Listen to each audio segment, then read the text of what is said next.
It's important to note that none of us were inebriated in any manner. So by this time of the night, the roads were almost completely empty. We live in rural, suburban Northern Virginia, and it's incredibly dark as the car has broken high beams. The driver, Key, made a turn down a road and, seeing as it was incredibly dark, briefly drove in the wrong lane, no divider. It only lasted around 5 seconds or so, and absolutely no one was on the street, so she just calmly corrected herself. Right as she makes it to the correct lane, a car about 50 to 100 feet behind us turns on its headlights and lays on the horn. It seemed like this guy appeared out of nowhere, and I found it incredibly strange he didn't have his headlights on as it was a new moon and almost completely dark. So she waves her hand out the window and says sorry, but the guy was just not having it. He immediately sped up, riding on our tail and honking almost constantly, to the point we were going around 60 in a 30 zone. He was in a huge black truck waving a Confederate flag out of the back, and we were in a tiny green Kia, so we were understandably terrified. He even ended up actually ramming our bumper a few times, although not enough to dent the car or move it, thankfully. We were debating what to do, whether we should call the cops or not, when Key takes a few sharp turns and ends up losing the guy to stop in a parking lot. We wait super quietly under this shady tree, ready to drive off or call the police or both for a few minutes. One of my friends suddenly notices his truck parked in a few parking lots away, separated by a few trees in a way that we can see him, but we were hoping he couldn't see us. I don't have the best eyesight, but even I could see him jump out of the car. This guy was massive, wide and tall, holding something in his arms and waving it around. Another friend with more gun experience than I points out it looks like it could be a shotgun. We watch for a few seconds, paralyzed in fear as he yells something along the lines of, "Y'all Negroes need to come out." After we all wisened up, Key put the car into drive and sped out of that parking lot as fast as she could. We were visibly shaken and immediately went home so we could safely freak the fuck out, making sure to see if he was following us the whole way home.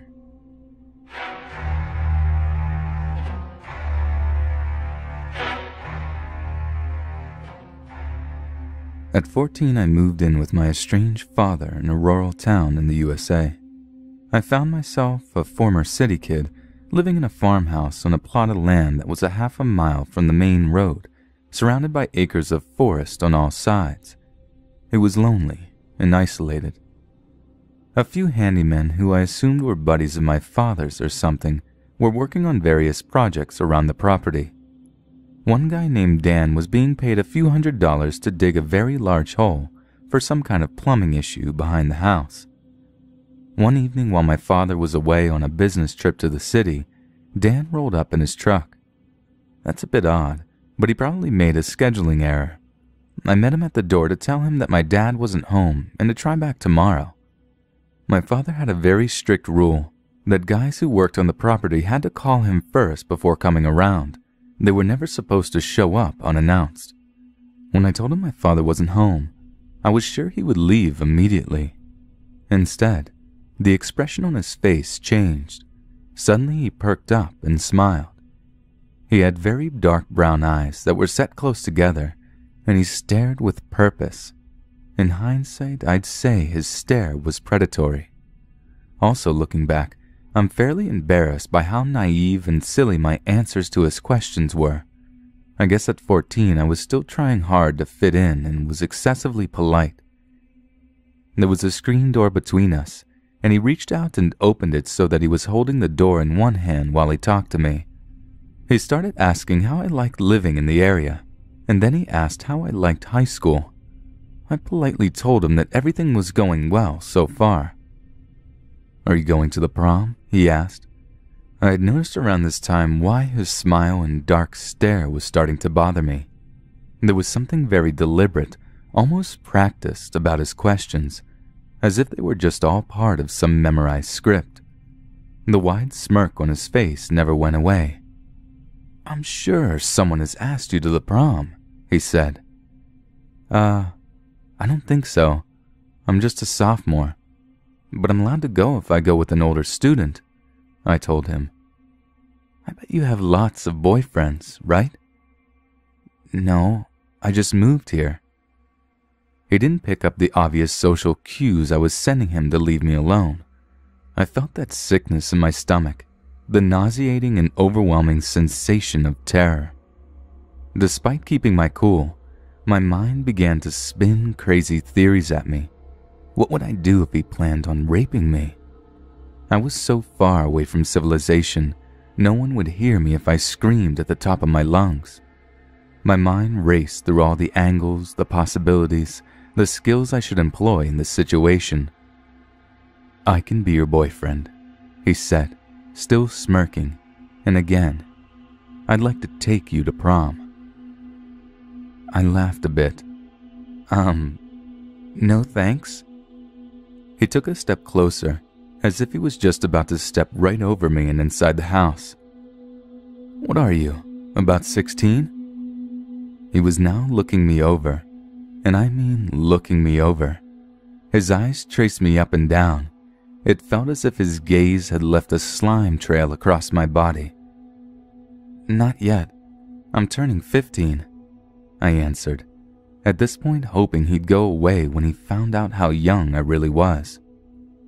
Oh, that's okay, he assures me. I like younger girls. I've had a lot of girlfriends who were your age.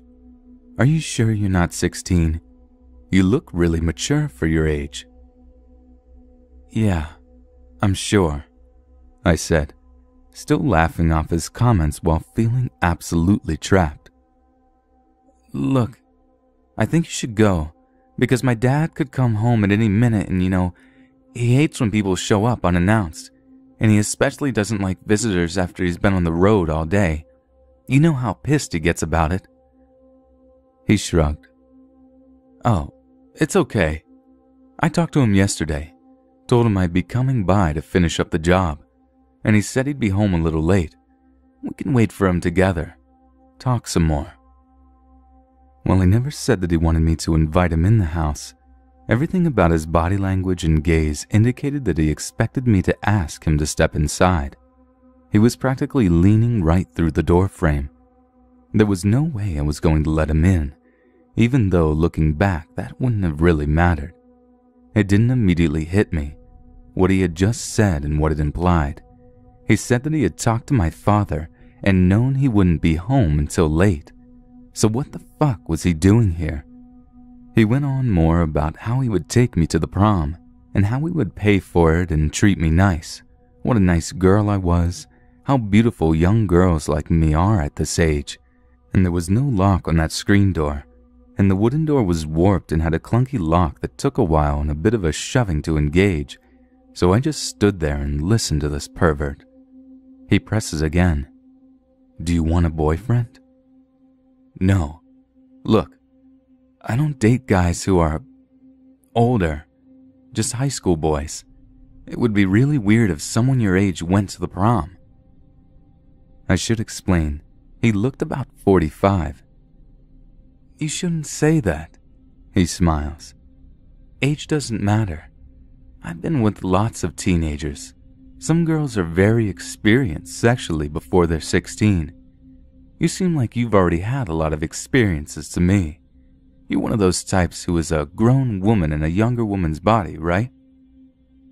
I don't quite remember all of my dumb responses to him, but I remember very clearly his pressing to the point that age is just a number, and that young girls were sexual goddesses, that older women were bitter and angry, and he loved how happy and self-assured young teen girls were.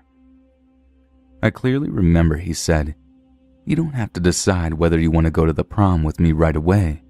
Let's hang out a bit first and get to know each other. I finally said something to the effect of, I'm going back inside now. Have a good night.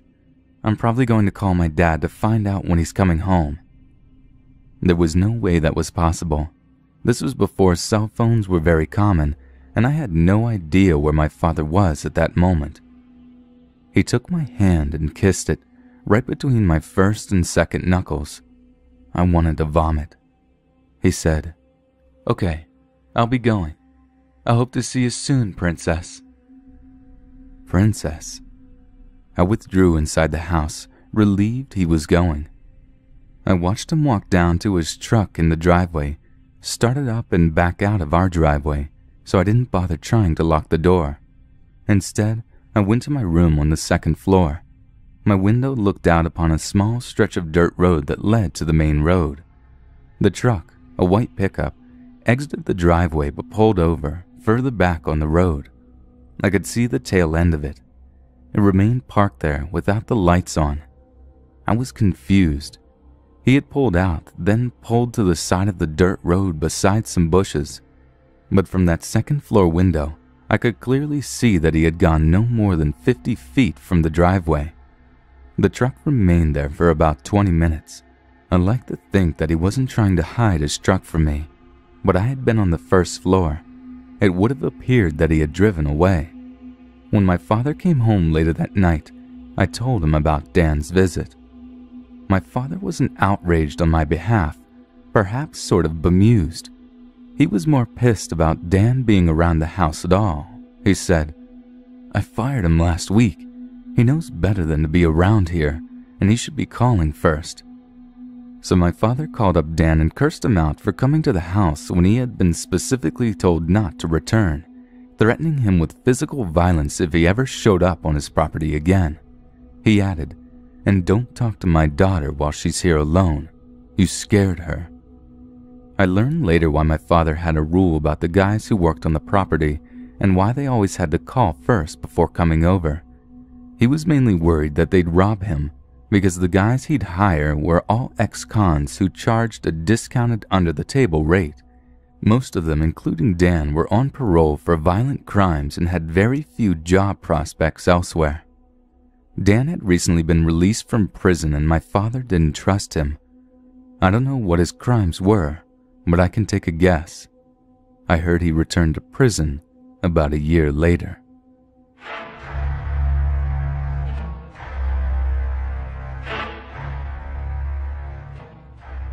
My senior year, I was the battalion commander of my AJROTC unit.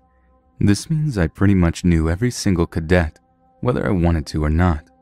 In my class, there was one individual who was a sophomore and 18 years old. He never bathed and always smelled awful, so needless to say, I never got close enough to have a conversation. About a month before senior prom, I was without a date and very angry. My mother's friend had a son that was in my grade level, and although we hated each other, I ended up taking him to prom. That night, as soon as we stepped through the door, he ditched me, which was fine. I worked the room and danced with some friends, but when slow dances started, I was all alone. I started moving back to the lobby area where I bumped into this cadet from my class, John. John was in a very nice tuxedo, smelled like a flower bed, and had a very cute smile. I told him that he looked great and we started talking, as we had really never had a conversation before. The second slow dance was starting and he asked me to dance, but my date was anxious to leave. I gave John my number right in front of my date and told him to text me. In the weeks that followed, John did text me. A lot. At first he would tell me I was pretty and all that, and I ate it up. But then it started getting weird. John would ask me very invasive questions about my sex life and sexual partners. When I told him that I was a virgin, he told me that made him so happy. I started getting the creepy vibes from him, so I told him he needed to back off a little. He didn't, so the next day in class I looked him directly in the eyes and told him to back off. He looked sad, said he understood, and then asked for a hug. I just walked away. Fast forward a few weeks, he continues to text me and I continue to ignore him. One night after graduation, I'm laying on my bed playing a game. I get a text, see that it's him, and after reading it, so I wouldn't keep getting notifications, I ignored it. I get another text from him shortly after that says, "Hey, I can see your house. Which window is yours?" I immediately bolt up and close my blinds. I call him and scream at him that if he isn't gone in 5 minutes, I will call the cops. He didn't leave, and after that I blocked his number and told him that any further contact would be reported to an authority figure immediately. Thankfully, that was the end of that. He still occasionally tries to friend me on Facebook, but I never accept it.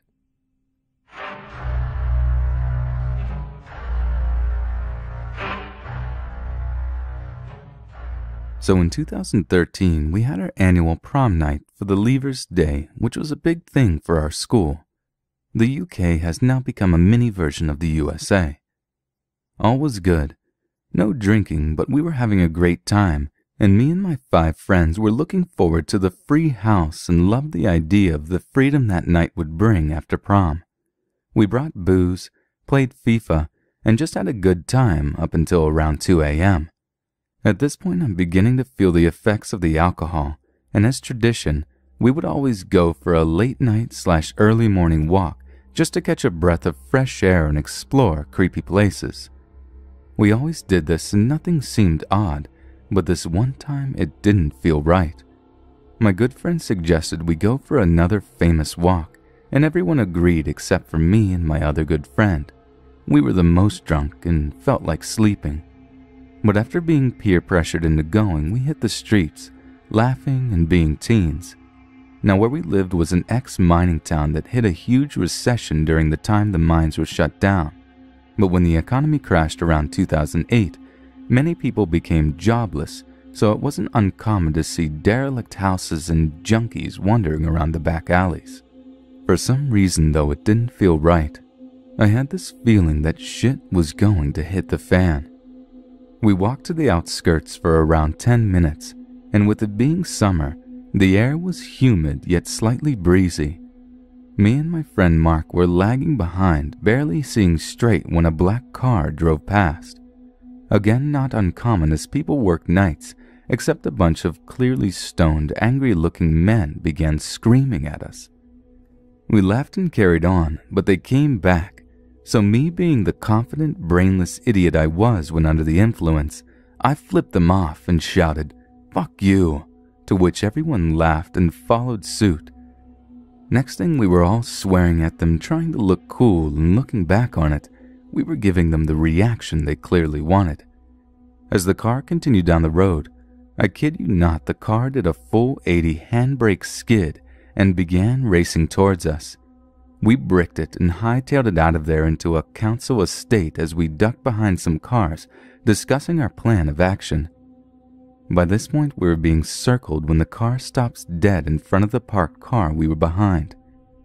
We were all pretty big lads for early 16-year-olds, and we were reaching the 6-foot barrier, but even I'll admit, we all got frightfully teary-eyed and our hearts sank as a chilling voice shouted, "You better run if you want to see tomorrow." Of course we did, and in the moment of panic you tend to look for the nearest escape.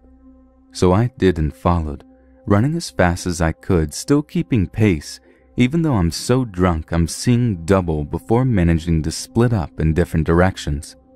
I followed 2 others into an alley, and the others darted towards the road which led to the next town over. Not the best place to go since it's mostly wooded areas and an old reservoir. My other buddy then, after some time to calm down, bravely went out onto the street acting drunk and confused, and told them he had seen some lads running towards a subway further down the road. And no sooner had they pulled off in pursuit, he shouted to us, "You two wait there," and legged it back to my place to get help, only to realize no one was in because all our parents had gone out together. He was the oldest, so we trusted him the most, and he instead began to give us courage, calm us down, and guide us to safer places over the phone while me and my other friend ducked in an alley as we were circled by a car full of lads banging on the door, chanting and screaming shit like, "When we find you, we're gonna stab you." I at that point feared for my life. Imagine being in an alleyway while some madmen circle you in their car, clearly wanting to cause damage. We were surrounded by houses, so why we didn't just knock on the door I don't know. But we knew no one would help us at 2:30 in the morning, and I felt incredibly alone.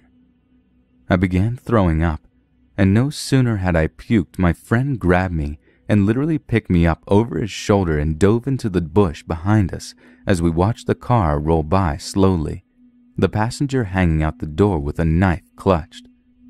Scariest moment of my life, but thank God my friend who risked himself for me and didn't just leave me to take the shit. I still owe him for that.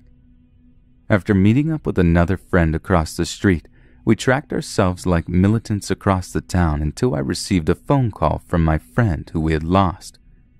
He was all alone on the other side of town and told me in a sobbing voice that they were right in front of him and that although they couldn't see him, he was concerned and explained that they were talking about how they were going to hunt us down. We sent Kyle, the friend we had just met up with again, to go and find him, leaving me and Mac all alone again. Thank God Kyle found him, and both made it out and back to Mark where they would be waiting anxiously. But of course, me and my friend Mac were still a good 15 minutes from home, and although the town was small, home is a long way when you're being hunted by fully grown men. For the next hour, we hid on tennis courts, commando crawled through the undergrowth while staying on the phone to my already safe friends. But what chilled me the most was the sound of a constant echo of a wheel-spinning car running at high revs as it circled around us on the surrounding roads and streets for almost 2 hours. 2 hours they were looking for us, which indicates they had bad intentions.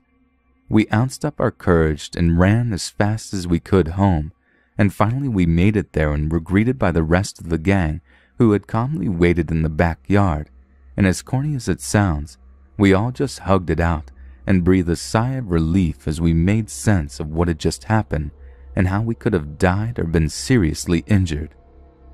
We didn't sleep at all that night, and instead discussed our individual thoughts and point of views on what had happened.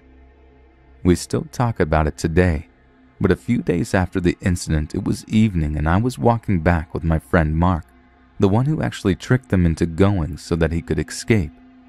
We were just walking back to his house drinking Mountain Dew, discussing life when the same car eerily drives past, full of 3 scruffy-looking guys staring at us. A dark side street behind a supermarket, and the same car happens to roll by again. I double-checked the plates and it confirmed it was the car. I have a good memory and the plates were a very distinctive custom plates. We stared back and they just smiled and pulled off. Needless to say, we got out of there and got back home. But even now, when I hear a car wheel spinning or a sports engine revving in the distance, it brings back memories of that night.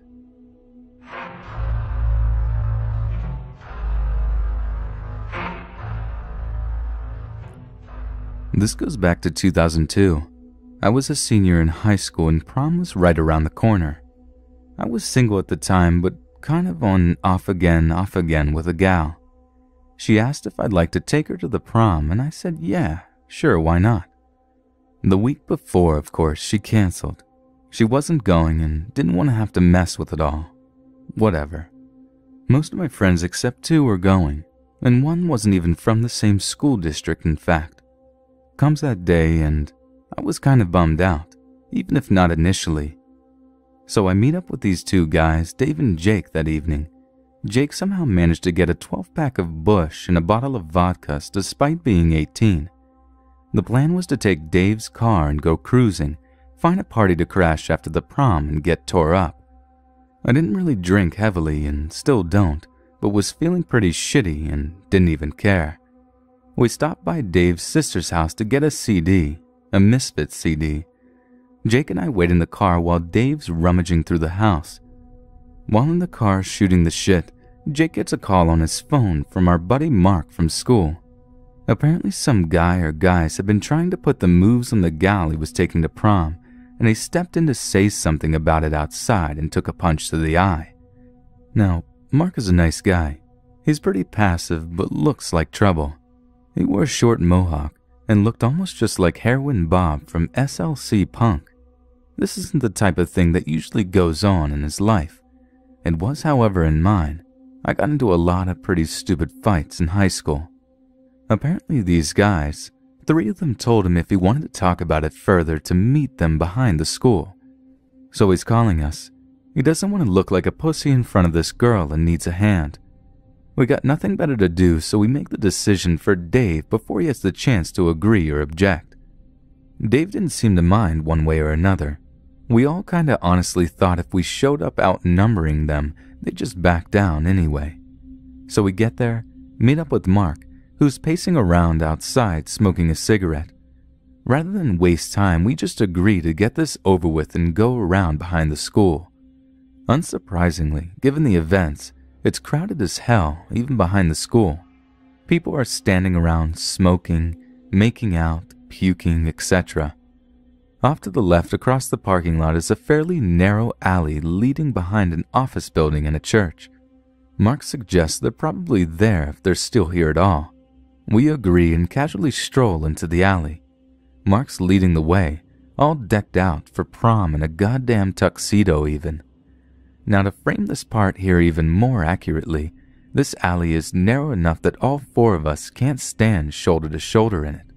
Only 3 of us can fit at once, so we had Dave behind us.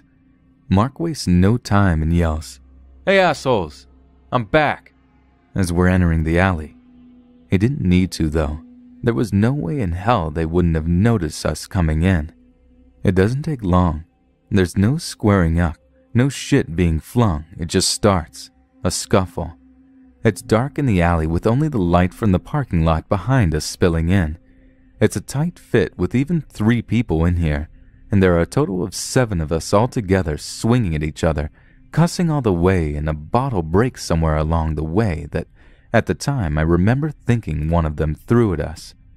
In short, it's utter chaos in the alley. It's hard to even discern friend from foe. It didn't last long though. Not only were the guys outnumbered, but apparently drunk to boot, which was probably why this all started to begin with. 2 of them ended up pushing past us after a pretty good beating and bolted across the parking lot. One even tripped and fell straight on his face on the concrete, but scrambled back up and kept going. That got Jake to start laughing his ass off. I was trying to tend to some swollen, probably broken knuckles, and Mark is cussing up a storm because he ripped the sleeve off his rented tux somewhere in that madness. One of the guys got knocked out cold, and I mean he's out, snoring deeply. If you've ever seen someone get knocked out, you'll know what I'm talking about. It's not normal snoring, but like loud, deep snoring. He's just laid out cold on his back in a fucking suit laying amongst trash and dirt. I asked if we should drag him out into the parking lot so someone can find him or something, but Dave just says, "Nah, fuck him." So we start to pile out of the alleyway with Mark saying, "Hold on, give him a minute, he'll catch up." We hear his zipper and turn around to see him with his back to us, and he's literally pissing on this guy. At which point Jake is almost doubled over laughing so hard he's wheezing. Mark gets done, zips up, and comes back outside still cussing about his sleeve. He thanks us and tells us to meet him back at his place afterwards. He was the only one of us at the time that lived on his own in a studio apartment, so we split off with Jake, barely able to control himself the whole time, randomly bursting back into fits of laughter. It catches on and I follow him in the laughter. It honestly was pretty funny. Mark pissing on the guy snoring so loud he could have set off a car alarm. The only one not laughing is Dave, who took a pretty good blast to the head and is complaining of a headache. We take off in his car though and intend just to go back to his place and hang out until after prom. Along the way he stops at McDonald's and buys a few burgers, asking if we want any. The night drags by from there. We do end up going to Mark's place after the prom, but don't stay too long as he kinda politely shoos us out so he can spend some alone time with his date. We were gonna call it a night, but Dave says we haven't even touched the booze in his trunk. But there's no way we can even take it out, let alone drink it near his place because his dad will beat him. Jake's mom doesn't even know he's gone and hates Dave anyway from a previous incident involving booze. My house isn't gonna work either, so Dave decides we'll just drive to this abandoned movie theater a few blocks over and stand around outside. We agree, and that's exactly what we do. The idea that the police could find us here drinking becomes clear, and Dave decides to park on the block behind the movie theater, with us walking through a small little clearing of woods leading up behind the building. We'd been standing near the side of the front of the building cracking jokes and still laughing about Mark pissing on the guy in the alley. I wasn't drinking much. I don't really like beer, so I just had a few pulls from the vodka bottle. Jake was already getting wobbly-legged though, and Dave had already stopped feeling a bit lightheaded. Suddenly, bright lights pour into the parking lot and a car comes rolling slowly in. It's about 20 feet away and turned with a passenger door to us. Dave says he thinks it's the police and to be ready to bolt back through the woods, something that's probably not going to be real easy for Jake. It's not the police though. It's a sedan of some sort and a guy leans out of the window and yells, "What the fuck are you little faggots doing here on my lot?" Jake, ever the badass of course, yells back telling them to fuck off. The guy starts to slide back into the car and then opens the door to let himself out, and the driver turns off the engine. The guy getting out yells back, "The fuck did you just say to me?" Jake kind of wobbles for a second, then pushes past me and yells at the top of his lungs, "I said go fuck yourself!" and launches a half-full bottle of vodka at the car. It falls short and smashes several feet in front of the guy. Then all the doors open, and the driver and 3 more guys from the back seat come pouring out. One of them has a baseball bat. Without even hesitating, I just grab Jake's collar and slap Dave on the shoulder and say, "It's time to go now." And we take off towards the woods. We hear them start running behind us as we come crashing through the bushes leading into the woods. Jake is stumbling all over the place to the point where I'm having to hold onto his shirt sleeve to ensure he doesn't take a dive. We get to the car, which is luckily unlocked, and dive inside as we kind of half-ass toss Jake into the back seat, who's laughing like an asshole as he tumbles in. Dave's starting up the car as we all turn and realize they didn't follow us all the way. At least if they did, we can't see them. The woods aren't thick enough to really hide too well in them, but it is pretty dark. At this point, it's probably after midnight. There are only 2 ways out of the block we're parked in. One goes all the way around the entire neighborhood, and the other's behind us and goes back around the front of the movie theater. We decide to just go back that way as fast as we can. We probably should have went the long way around, but none of us were completely thinking straight or even really sober at that point. As we come around the bend leading in front of the movie theater, the sedan is coming out of the lot, not even 3 feet from Dave's car as he passes by. I'm sitting in the passenger seat and make eye contact with a passenger from the sedan. He's got a shaved head and is shirtless, and he just flashes me this evil grin as he points at us and says something to the driver. They pull out right behind us and are right on Dave's ass. The passenger is leaning out of his window and yelling something that I can't hear over the Misfits CD in the car. And then he throws something that clunks off the roof of the car and goes skittering over the hood. A tall boy beer can. We're coming up on the 3-lane highway that's dead empty, and these guys start to speed up and try to pull up alongside my side of the car and swerve into us. Dave panics and hits the brakes, which causes them to slightly clip his front bumper and bolt ahead of us. He then starts forward again and tries to slip behind them into the other lane. They cut him off and start to pull up against us again, this time on the driver's side. The passenger is hanging out the window again, this time almost sitting on the door, and rears back and swings something towards the car. It's the baseball bat. He misses and the car swerves for a moment. Dave is wide-eyed and muttering, "Oh shit, oh fuck, shit." Even Jake has quit laughing at this point. The car swerves back and Dave is trying to move to the far end of the lane. The passenger swings again and connects sort of with the driver door. It clips the rearview mirror and knocks it back. Dave rolls down his window and in desperation throws the only thing he has at hand back at this guy. First the CD case, which misses the passenger and shatters against the top rim of the door, and then a handful of as much loose change as he can grab from his console. Quarters, nickels, dimes, and pennies go flying. Some of it hits the passenger in the face and arm, and some sails into the car, some missing entirely. That seems to have some sort of effect as the passenger pulls back into the car and Dave floors it. Another minute or two go like this, and as we're coming to an intersection with another car at the light, Dave begins to slow down and turns on his signal to turn into a parking lot of a Quick Trip gas station. As soon as the car stops, just get out calmly and quickly and we go inside. This is a police substation. It's safe. Just take a leak, buy a soda or something. Don't act like anything's up, Dave says as he pulls in front of the store. We get out and dart inside. Jake goes into the bathroom and is in there for a while. Dave and I buy a soda and some bottled water. The clerk asks us if we went to prom, how it was, etc. We keep small talk with him, hoping Jake didn't pass out on the toilet. He finally comes stumbling out of the bathroom, grinning. The clerk observes. Looks like he had fun. Dave nervously forces out a chuckle and says, He's not feeling so well. It's kind of hot outside. Which it was. Our friends have pulled into the back of the parking lot behind the gas pumps and are sitting there idling. Dave notices and nods to them for me to notice. I decide to try and stall some time and ask for directions to a Taco Bell that I knew full well is on the other side of town, saying we were trying to meet some friends there.